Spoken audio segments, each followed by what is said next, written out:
Sports is coming up next, but first let's get over to the kitchen and check in with ABC7 Culinary Director Judi Gallagher and find out what she has for us for lunch today.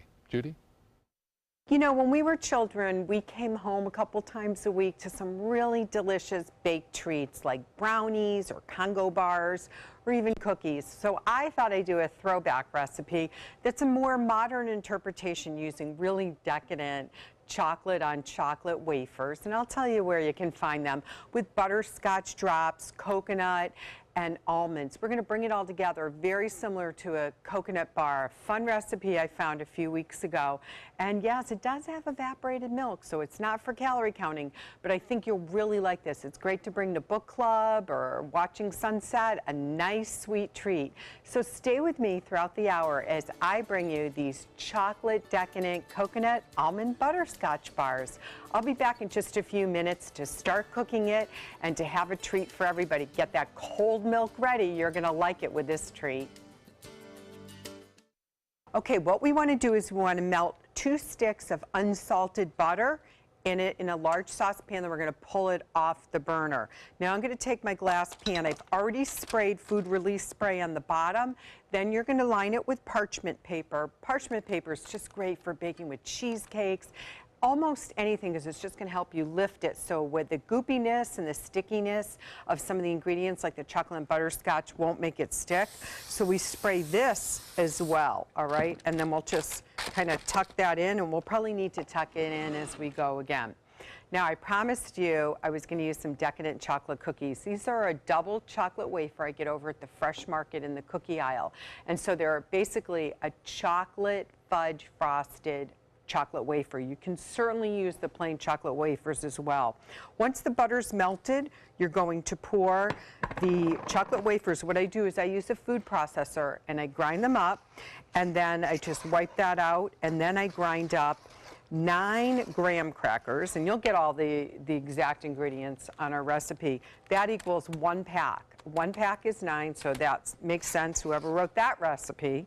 And again, you're going to go ahead and put that in your food processor, and we're going to mix this together. And this is going to form the base of these delicious bars.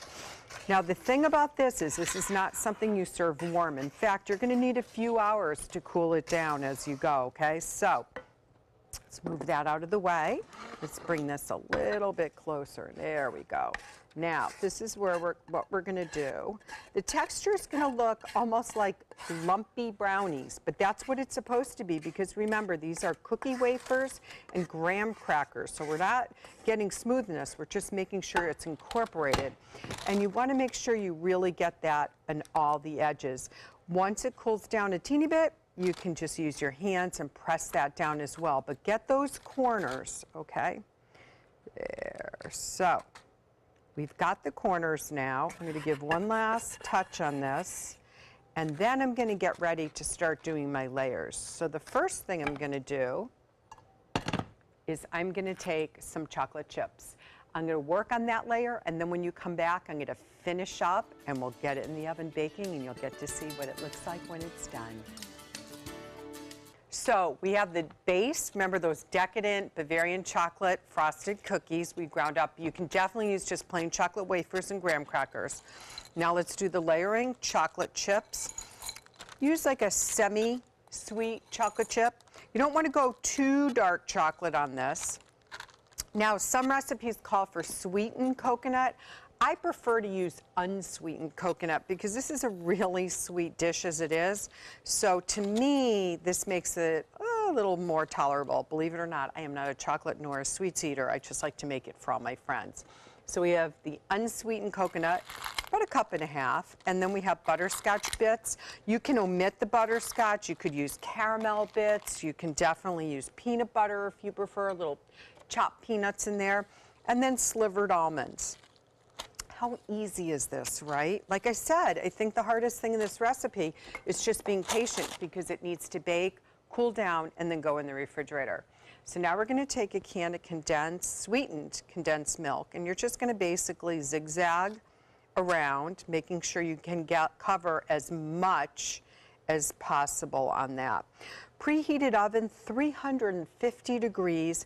It works out to be about 25 minutes depending on your oven. And then you're going to take it out, and it is going to put a little more on the top. That's just for extra love. And then it's going to come out looking like this. So, comes out of the oven. I want you to cool it down for about 45 minutes. Then it has to go in the refrigerator for 2 hours. So this is, again, something you might want to do the day before. If you want an extra treat, put a little salt on the top. That's right, salt. You know, like that salted caramel feel? That's what you're going to get with that. Again, to me, I like that better because it gives it a little bite, and it cuts down a little bit in the sweetness. When you're ready to cut the bars, it's going to be easier because we use the parchment paper. So this is going to lift right out, make cleanup easier too, right? And then we're going to be ready to cut these. So it's okay if it crumbles while you're cutting it because we don't need to be that fancy. We're not selling them at a bakery, but when you come back, you'll see how we've cut it and how good it tastes. I'll be back in just a few.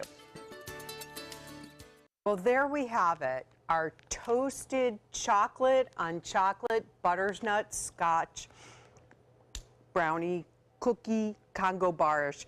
They're crunchy, they're really sweet. That condensed milk really brings it together.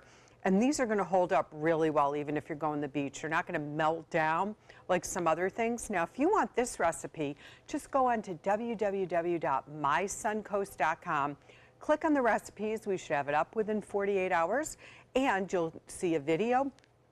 Great dining options. Make sure you go visit our restaurant partners.